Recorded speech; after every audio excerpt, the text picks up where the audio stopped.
Hi, what's happening, y'all? It's your boy Rico from StreetScores, and we are here to break down and look at all of the current Washington Commanders trade packages and offers for a lot of the top players that we're looking at, especially for our top positions of needs. We have T. Higgins, we have Maxx Crosby, we have Deontay Johnson. We're going to dive into all that and more, but before we do, make sure you stiff arm that like button, stiff arm the subscription button, and stiff arm the bell next to that subscription button so you get notification each and every time I release an informative and opinionated video just like this one. Y'all already know, man, I will be live streaming this upcoming game against the Carolina Panthers, man. All 4 quarters, all of that, and I'm working on a preview video that's going to include the final injury report between both teams. And boy, them Panthers look really hurt. Like, we're a little banged up, but they have a ninja scroll of an injury list, so I will keep y'all updated on all of that with my next video that I come out with like later on tonight / early morning. Y'all know I'm one of those people that stays up late, so make sure y'all stay tuned for that. I'm working on some more film sessions that will be exclusive to channel members before that Panthers game comes around as well, so make sure y'all stay tuned. Without further ado, let's go ahead and dive into this video. Brody is trying to... What do you need, Brody? What happened?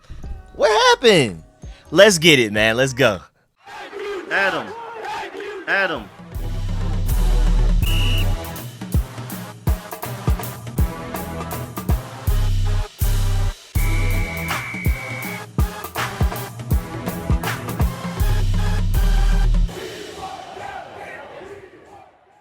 And before we say anything, before we get to anything, shouts out to my dog Christopher for the huge donation to the Cash App earlier today, just a few hours ago, man. Really appreciate that, because I feel like the least I can do when y'all donate and I'm not doing a live stream actively, the very next video that I do, I make sure I shout y'all out and thank y'all for that. So really appreciate that again, Chris, and appreciate the love and the message as well. So big shouts out to my boy Chris over there. Much love. Now let's get to the video. So let's revisit the whole T. Higgins situation. And, you know, I've already talked about T. Higgins in several videos, so I don't want to dive into that too long as far as like who he is as a receiver, how great he is as a player and everything like that, how he would fit on this offense. But then ESPN came out and gave like an exact trade offer that they felt like would make a lot of sense just based on previous data that they have and previous trade offers that have happened in NFL history. They compiled what they thought was a realistic trade offer for T. Higgins to the Washington Commanders. They said the Commanders get Bengals wide receiver T. Higgins. Okay, cool enough. They said to get him, though, we would have to give the Panthers our 2025 third-round pick and a 2026 third-round selection with conditions on production. Mind you, we have 2 third-round picks, because we have a second one from the Jahan Dotson trade that is technically a Dolphins third-round pick, so shouts out to them for losing as much as possible. Like, we got to root for the Dolphins to lose for the rest of this season. Hopefully they don't win another game. Either way, though, that is a Dolphins pick via the Eagles in that Jahan Dotson trade, so even if we were to give up our own Commanders third-round pick, we would still have the Dolphins one, which is, I mean, I'm willing to bet my entire life savings right now that it's going to be a higher pick than our Commanders third. So technically, we would be giving the Bengals the lesser of the 2/3 in this interesting trade package. And then again, mind you, there's a 2026 third-round selection, so that is the next year's draft with conditions on production. They said in the description of the trade package, one of the biggest sellers at last year's trade deadline should be one of the most aggressive buyers at this year's trade deadline. I mean, that is a great indication of how much Adam Peters has turned this team around in such a short time. Just less than a year ago, we were some of the biggest sellers. Now we just turned it around, and within less than a year, we're about to be, arguably, at least some people feel like we should be one of the biggest buyers. Continuing with the article, with rookie quarterback Jaden Daniels looking like the real deal, the Commanders can now aggressively spend to build a contending team and maximize his rookie contract window. I agree. Higgins is awesome on those vertical one-on-ones that are a huge part of Daniels' game and offensive coordinator Cliff Kingsbury's offense. Great points. And he brings a size dimension that's currently lacking on the Commanders' receiving core. Noah Brown is the only guy that's like kind of tall, and even then you have health concerns to where is he even going to be available every game. And then also continuing on, finally, the last paragraph that they have, and critically, the Commanders have the cap space to pay Higgins the enormous contract that he is absolutely due. So maybe he's even looking at us like a elite quarterback. You know, I have an elite quarterback here, but this one's even younger, more elite, potentially, especially if you're looking at the advanced stats, and he's getting paid less money, which means they have more cap space to pay me. So he's probably looking at that situation. Getting Higgins gives them certainty that their wide receiver room is ready to sustain a playoff run instead of spending early on a rookie and hoping they hit while Daniels is still young and cheap. I could definitely see the arguments. And if it's T. Higgins for 2/3 and one of them is conditional to where, like, say he's unhealthy, if he doesn't produce as much as we want, then we end up keeping that 3rd round pick, I'm super duper like, why not? I'd be willing to pay him whatever money he's asking for after this season is up and we move on to the offseason, especially because we'll basically be trading him for like a trial run to see how good he is, especially specifically in our offense. Like in Cliff, he's been great with the Bengals, but let's see for the rest of this 2024 season how good he can be in this Cliff Kingsbury's offense with Jaden Daniels throwing on the ball and these specific weapons around him and things like that. If he looks really good, then we know going into the 2025 offseason that yes, let's definitely pay him big money versus waiting until the 2025 offseason to pay him as a free agent.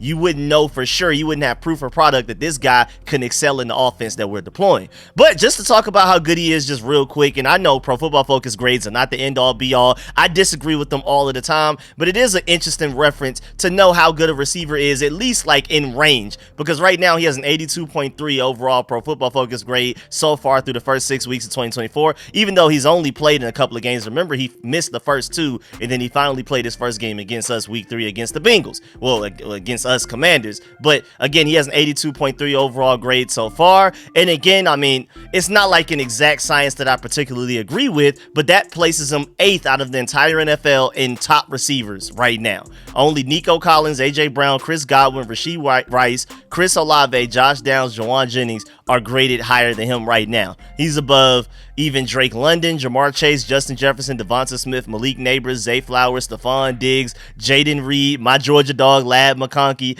Debo Samuel, Marvin Harrison Jr., Brandon Ayuk, Jordan Whittington, Garrett Wilson, even our Terry McLaurin. Terry McLaurin's our highest graded receiver. He's way above Terry according to Pro Football Focus, including you still got Mike Evans, we got Amon-Ra St. Brown, Jamison Williams. We can keep going on and on and on. Even as great of a rookie season as Brian Thomas is having, he's above him. So I mean, I wouldn't say that T. Higgins is literally the 8th best receiver in the NFL. Again, Pro Football Focus grades.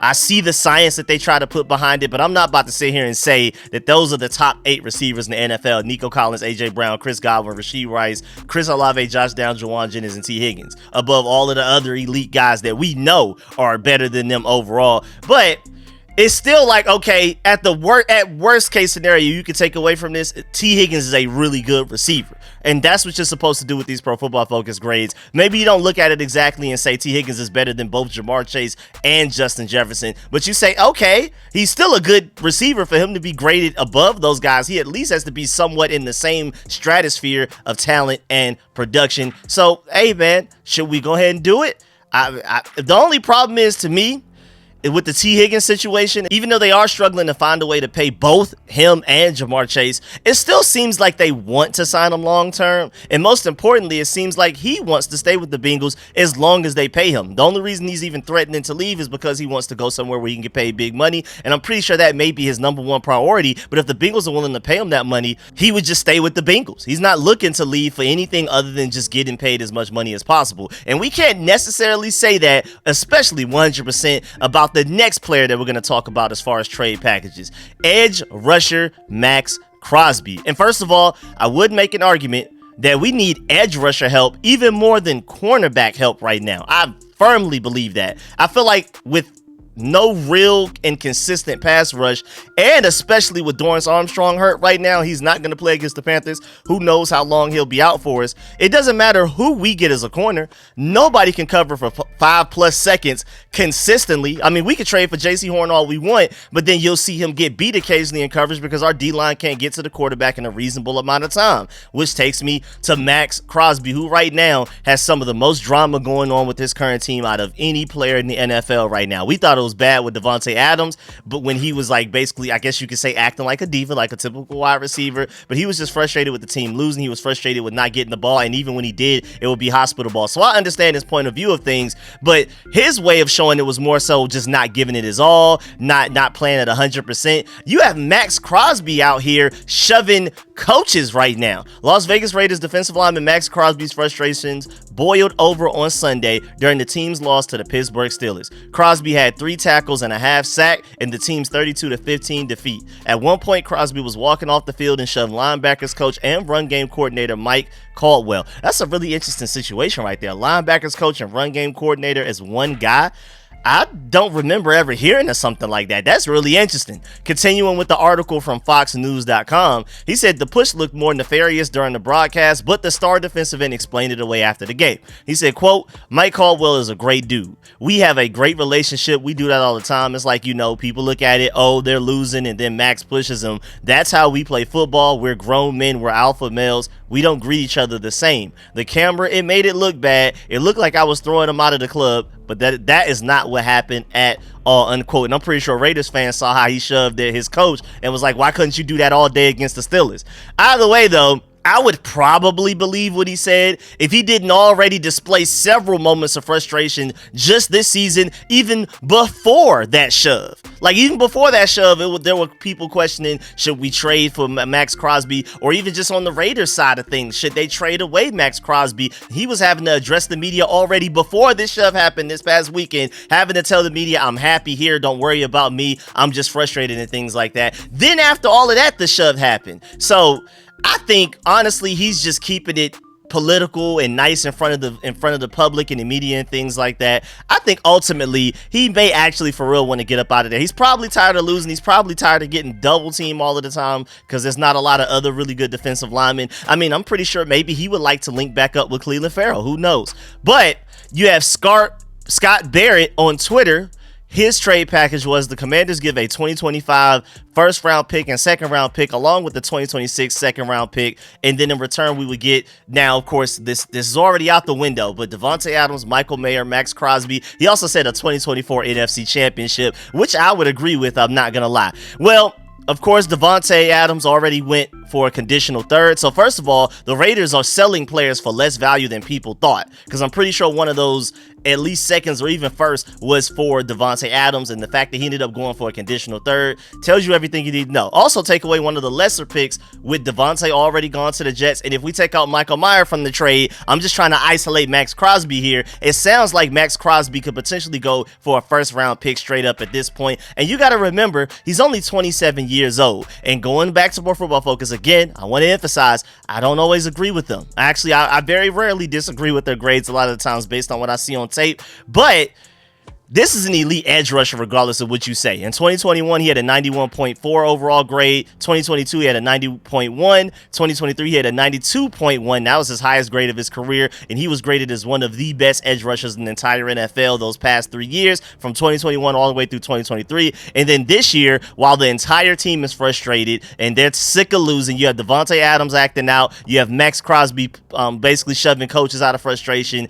He only has a 77.5 Pro Football Focus grade right now. But when I say only a 77.5, mind you, that's way better than anybody on the Commanders right now. And again, if you can just convince him to buy in, he's not on a team that's losing like the Raiders. If he could go to a team like the Commanders where he feels like he's on a potential contender, imagine if you get 2021 through 2023 version of him. But even worst case scenario, you get 2024 version of him. He's still better than anybody else we have, because Dorrance Armstrong has a 71.1 overall grade, which is 33rd out of edge rushers, which means that Maxx Crosby, even on a down year where he's frustrated and probably not even giving it his all, he's still a top 30 edge rusher in the NFL. Again, Dorrance Armstrong right now, our highest graded edge rusher by a decent margin, is a 71.1 overall grade. So Maxx Crosby at the very worst is better than anything we have right now. And I was excited about Dorrance Armstrong. You started to see some potential from him. You're starting to see Javonte Jean-Baptiste show some flashes, but then he just went to IR along with Jonathan Allen. Even though I think Jonathan Allen's out for season, I think Javonte Jean-Baptiste maybe just like 4 weeks plus, but I think we'll get Javonte Jean-Baptiste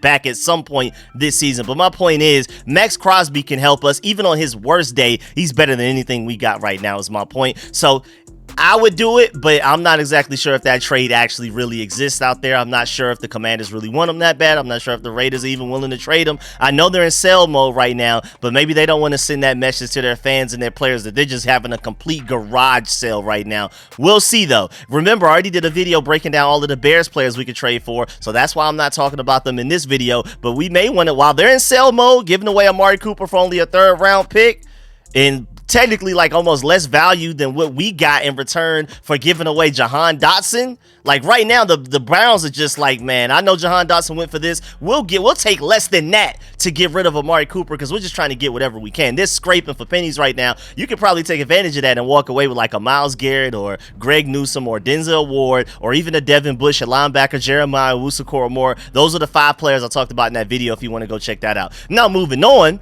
how about Titans wide receiver DeAndre Hopkins? This is literally the catalyst for this video. I saw the 33rd team post on their Twitter account earlier today. They gave a trade pitch. They said the Washington Commanders received DeAndre Hopkins and a 6th round pick, but we have to give them our 3rd round pick. Again, remember we have 2. So they're making it seem like maybe I guess we give, even if we gave away our 3rd round pick or the Dolphins 3rd round pick, whichever one, it's only one of them. That means we will still have another one available. I would hope it's the Commanders one because that would be the later one. But either way, even if we gave them the Dolphins one and then we kept the Commanders one, I would still feel like I would do that. DeAndre Hopkins and a 6th for a 3rd. Basically, literally what we gave up for Jahan Dotson, essentially. Like, I'm like, why not at that point? You can't tell me Jahan Dotson for DeAndre Hopkins straight up isn't a win. I know there's a lot of arguments to be made about, man, well, this isn't like the type of wide receiver system where we need an alpha male like that. We just need a bunch of contributors. Right now, everybody eats in this offensive system. We don't necessarily need like a true #1 receiver, but I just don't think it would necessarily hurt with DeAndre Hopkins. First of all, he's not that expensive. I already did a whole video on DeAndre Hopkins, so I'm not going to stay on this too long, but I just wanted to present to you that trade. Also, the 33rd team, of course, in their article, they said 5 NFL trade ideas for Super Bowl contenders. I want to also point out the fact that they feel like we're Super Bowl contenders. The fact that we're even in this article. But they have the Lions getting Hassan Reddick, and I did see a report that maybe there was some interest there. They were checking in on it. Then they had the Packers getting Greg Newsome from the Browns. No, that's our trade to make. Don't you dare. Then they have the Chiefs getting Elijah Moore from the Browns. I mean, the Browns is just a straight sell, just garage sell in this article. And then the Steelers would get Seahawks wide receiver Tyler Lockett. I would not consider them Super Bowl contenders, but it is what it is. I feel like they are the lesser of all the teams in this article, but I'm just happy to be on the article. I'm not going to lie. But of course, they have the Commanders getting Titans wide receiver DeAndre Hopkins. And then in their article, the reasoning behind this, they said the Washington Commanders have a 1.5 game lead in the NFC East, and this appears to be their division to lose. Thank you. The Cowboys are a mess. Oh, man, you can say that 10 times. And the Eagles have major issues on both sides of the ball. Isn't it beautiful? Sitting at 4-2, the Commanders have an easy schedule the rest of the way, and 10-plus wins certainly isn't off the table. Man, talk to them, man. 33rd team spitting that gospel to today, man. Let's get it. Washington has been one of the league's top offenses through 6 weeks, 29.7 points per game, but it's been relying on Terry McLaurin, Zach Ertz, and Austin Eckler to carry his passing offense. Don't forget my dog Noah Brown. Now, I know he's been out for a couple of games due to injury, but he's still there, man. He matters. All 3 players are 29 or older, and Ertz and Eckler don't have the best track record when it comes to injuries. Great point. Jaden Daniels will really benefit by having another option in the receiving game that can beat one-on-one coverage. I agree. DeAndre Hopkins is the best receiver who might be able to, and he is stuck on one of the league's worst passing offenses. The Titans are 1-5, and it's clear that they have no chance of making a second half run to the postseason. While they likely won't be sellers at the trade deadline, trading a 32-year-old Hopkins does make sense to try and rebuild the offense the right way. I agree. I think they should trade DeAndre Hopkins. Even like as a non-Commanders fan, I would think with their situation right now, don't go full sell mode, because you're not like, I know you're 1-5, but you're not as bad as your record shows. But again, to 33rd team's point, we don't see them making the playoffs and making a strong playoff run. So at this point, you might as well sell something to be better for next year, because this season's probably cooked. And why not go ahead and trade the 32-year-old DeAndre Hopkins? And then continuing with the article, finishing up with the article, they said another reason why this fit makes sense is that Hopkins already played in Cliff Kingsbury's offense when he was the head coach in Arizona. I brought that up in my last video. I think it was last week when I talked about DeAndre Hopkins. Hopkins loved playing with Kingsbury and averaged nearly 80 receiving yards per game in their final year together in 2022. That's a great point. Hopkins isn't capable of posting those type of numbers anymore, but the Commanders don't need him to. They just need him to be reliable and a consistent #2 receiver, and he can certainly still do that. I completely agree. Because, I mean, I know some people are saying, well, we already have Noah Brown. My problem with that, and even as much as I love Noah Brown, he's a guy that struggled with injuries his entire career. That's not just recently with the Commanders this year. He's always been doing that. With the Cowboys, the Texans, this guy just tends to miss games fairly consistently. So as much as I love him as a #2 receiver, He's not a number 2 receiver when he's on the injury report, and he's sitting on the bench on Sundays and things like that. So how about we go get another number 2 receiver, please? And then now moving on, you also have Panthers corner Troy Hill. And before we even dive into that, yes, D-Hop for a 3rd, and we get a 6th in return as well. Yes, please. But moving on to Panthers corner Troy Hill, this is not even a trade package. Apparently, the Panthers are going younger, as reported by Ian Rappaport. Source says that they're releasing veteran cornerback Troy Hill. It's a move that makes sense for both sides as an experienced defender becomes available. I'm assuming they let him go. They mutually parted ways because, yes, they are trying to get younger. They're in sell mode right now. They're trying to save cap space. I'm surprised they couldn't at least get like a 6th or 7th in return in the trade package because he is still a pretty good slot corner,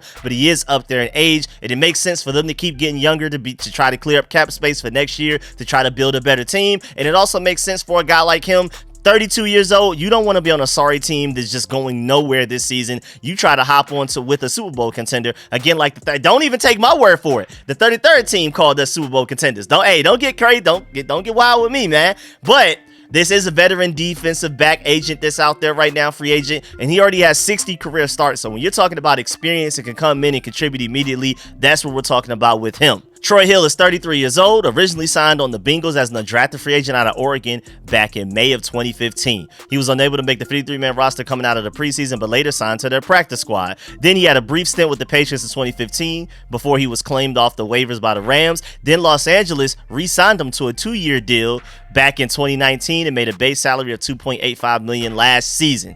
He was then testing the market as an unrestricted free agent when he signed a 4-year, $24 million deal with the Browns. During the 2022 NFL Draft, the Browns traded Hill back to the Rams in return for a 2023 5th-round pick. From there, and that's the ultimate finesse. Well, I mean, how did they do that? From there, he signed a 1-year deal with the Panthers in 2023 and returned on another 1-year deal in March. In 2024, Hill has appeared in all 6 games for the Panthers and recorded 32 tackles, 1 tackle for loss, and 1 pass defense. When you're taking a look at his Pro Football Focus grades, his best seasons were 2019 and 2020. He had a 76.4 overall grade in 2019 and a 74.2 overall grade in 2020. But at the same time, even what you would consider down years for him, like so far this season, he's a 63.2 overall grade, and that is not bad at all. And just like Maxx Crosby on a down year, or T. Higgins on a down year, it's still better than anything we have on our roster right now, because that 63.2 overall grade right now is better than any corner on our roster. I mean, let's go down the list. Mike Sanford still 67th out of 99 eligible corners that have played enough snaps according to Pro Football Focus, 60 overall grade. Benjamin St. Juste, how about a 55.5? Noah Benogany, 52.3. Michael Davis, 37. Emmanuel Forbes, 34.9. Again, even though he is 33 years old, he can step in and immediately already be a pretty good corner for us. And I'm not going to lie, I'm with at Redskins Cult. That boy Jay over there, he tweeted, any cornerback that becomes available, I'll ask myself, is blank better than Benjamin St. Juste? And there's an argument to be had that maybe he is, but we got to be specific. We got to say, yes, he's better than Benjamin St. Juste, but at what he does. Because the problem here is that he is a pure slot corner, purely. Then again, we thought Mike Sanford still was a pure slot corner coming out of the draft. There's no way at his size he could play outside corner. We moved him to outside corner, and he struggled a little bit there because that's not what he did in college. Remember, he was just a wide receiver 2 years ago.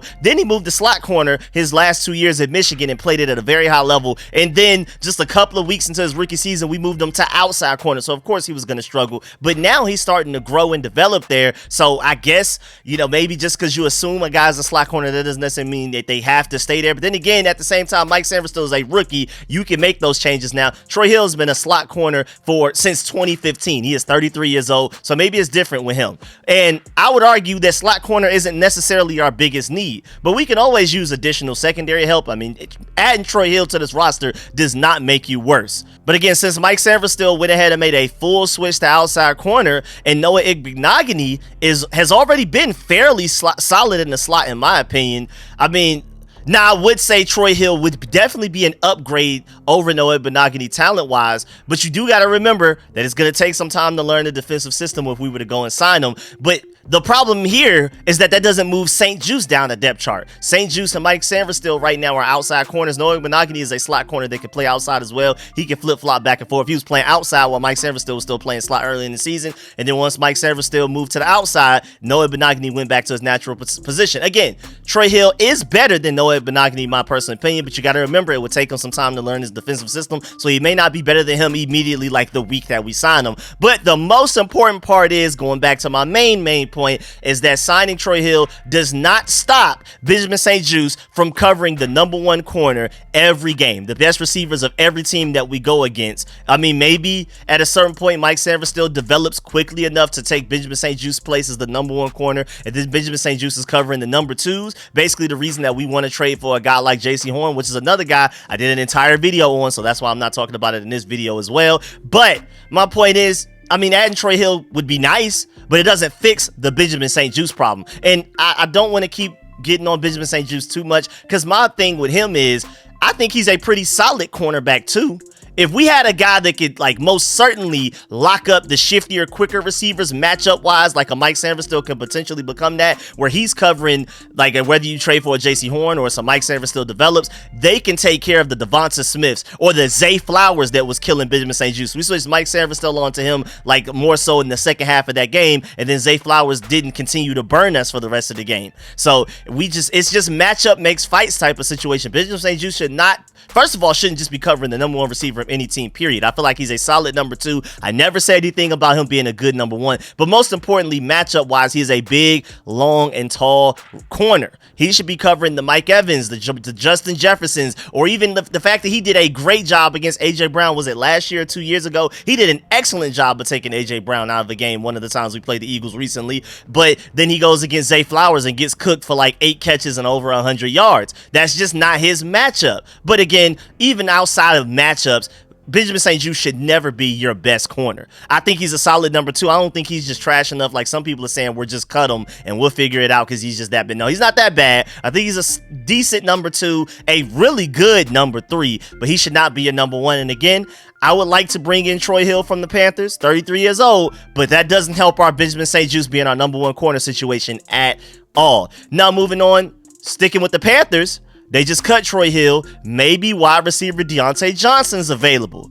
First of all, Deontay Johnson will more than likely miss the game against us, which is sad because I kind of wanted to see what he would do against our corners to even show, like, give even more of a reason, like, hey, Adam Peters, go get this guy. Look at what he's doing against us. Imagine what he could do for us. But sadly, he's doubtful, listed as doubtful in the injury report. And again, I'm gonna give y'all the full-blown injury report when I do my preview video against the Panthers, where I'm breaking down their weaknesses that we need to attack and their strengths that we need to worry about, all of the different key matchups. Y'all know how I do every week with preview videos, exact matchups, advanced stats, all of that type of stuff. But so I'm gonna give y'all the final injury report there for everybody on both the Commanders and the Panthers side of things. But just to go ahead and give you a preview of that, Deontay Johnson will more than likely not play against us, just to give you the heads up. So maybe the Panthers are like, well, I mean, he's unhealthy anyway. What much are we losing if he's not even on the field anyway if we just trade him away? It would basically essentially feel the same. Now, of course, they're not thinking that, but that's just me being a car salesman and trying to convince them. Going back to Pro Football Focus again, this guy is one of the better receivers in the NFL. He's an elite #2, I would say.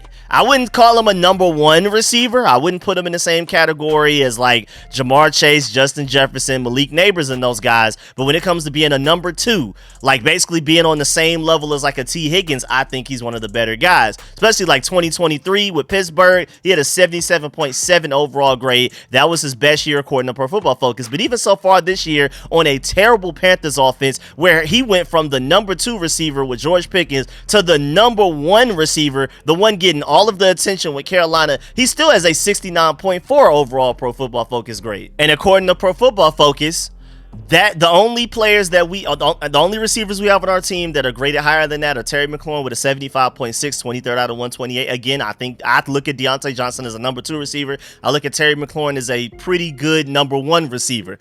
Noah Brown also is right above him, 32nd out of 128 eligible receivers with a 71.1, just barely above him. And then you have Deontay Johnson just right ahead of Olamide Zaccheaus and De'Ami Brown over there in the greens as well. I'm surprised Luke McCaffrey's Pro Football Focus grade is that low, because I think he's 11 for 11. He's caught every single target that's been thrown to him, even some of the inaccurate ones, and he's been open a lot, and Jaden Daniels just hasn't seen him, and he's had some pretty good blocks for us. So I'm really surprised that he's that low overall grade, but I guess it is what it is. I'm not going to really hamper on it right now. That's something I'll get up with on Pro Football Focus later for disrespecting our boy like that. But my point is, Deontay Johnson would definitely help our team. He may not come here and be like the number 1 receiver, but imagine from his point of view going from being the number 1 receiver on the Panthers to like the number 2/number 3 on the Commanders, how open he would be. Again, I consider him a high tier number 2 right now, but not necessarily a number 1, and he's over there getting number 1 receiver attention from opposing defenses right now.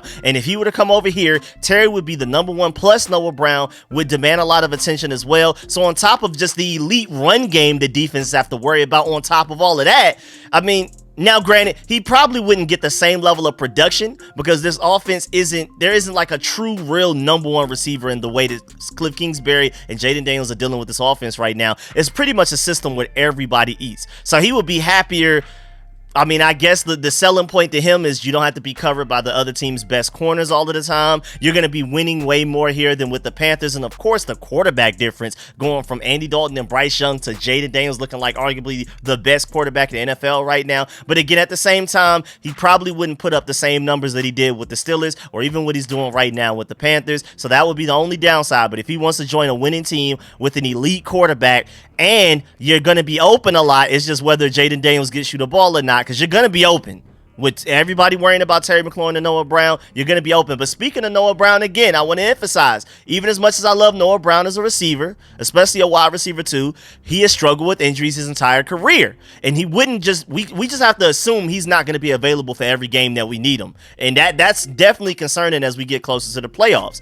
And having Deontay Johnson and Terry with other guys pulling their weight, Luke McCaffrey, Olamide, De'Ami, everybody contributing, we would be extra straight as a receiving core, even if Noah Brown has to miss a few games, which at this point, just based off of what he's done the past few years in his career since he's gotten to the NFL level, he's due to miss some games. He's already missed like 1 or 2 with us. I wouldn't be surprised if he misses a few more before this season is over. And even moving on from that, sadly, since Deontay Johnson will more than likely be out this game, again, we will not be able to see directly how fire he is against our defense. And I already know he's fire. I'm not worried about it, but it would have been nice to see him play against our corners to show everybody right on stage, bright lights for everybody to see why we really need to go get him while the Panthers are in sell mode leading up to the trade deadline. And then also, before we get up out of here, I ain't gonna lie, what's going on with another Tennessee Titans receiver in Calvin Ridley? We already talked about D-Hop earlier.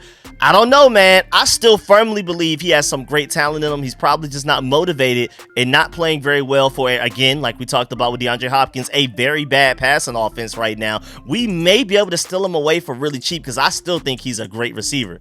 I mean, remember with Atlanta, before the whole gambling and all of that, back in 2020, this guy had an 84.9 Pro Football Focus grade. That would basically have him at like one of the top 10 receivers in the NFL. And then with Atlanta in 2021, before the whole gambling thing, he had a 64.2 overall grade before he was suspended for over a year. And then 2023 with the Jacksonville Jaguars, he balled out a few games, had a 71.4 overall grade. Now this year, he only has a 56.4. But again, I put that on a lack of focus and motivation to keep going out there and going through all of that pain and struggle for a team that's just not going to win games and is going to perform poorly. You're not going to get any production out of it. So if I'm Calvin Ridley, I'm looking at the Commanders like, please send a 6th round pick for me or something like that. You may be able to steal him away for very cheap. And Calvin Ridley when at his best, is still at worst a top 20 receiver in this NFL, in my opinion. So that would be a huge steal right there if we could find a way to get him. And then before we get up out of here, I'll probably talk about it in greater detail in another video,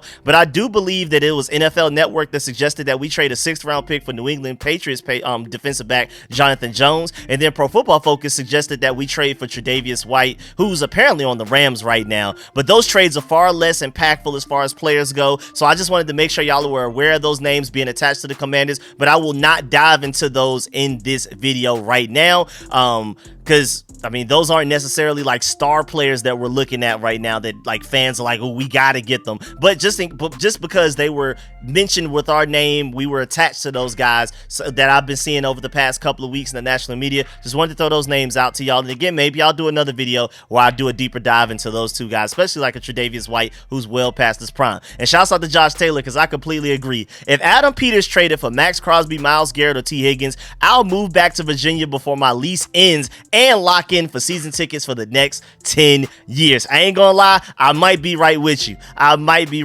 Make sure you follow my boy Josh Taylor on Twitter and subscribe to his YouTube channel, man.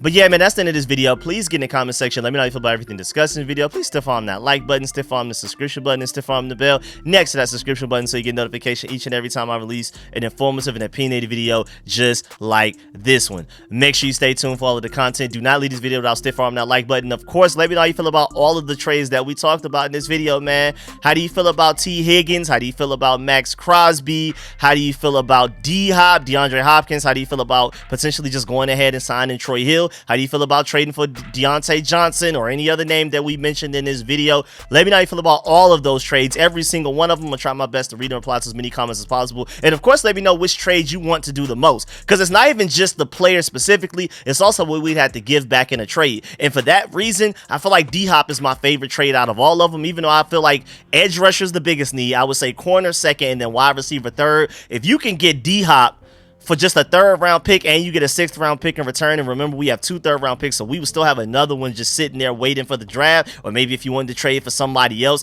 I feel like that's the best trade with the most value added to it. But of course, Maxx Crosby, out of all of the players we talked about, would be the biggest help to this team right now. But let me know how you feel about everything. Those are just my overall thoughts. Please let me know how you feel about all of that. Again, do not leave this video without leaving a like on the video, and I really appreciate y'all. I'm gonna catch y'all later on, like probably way later tonight, with another video and a film session for exclusive channel members only. Catch y'all later. I'm out.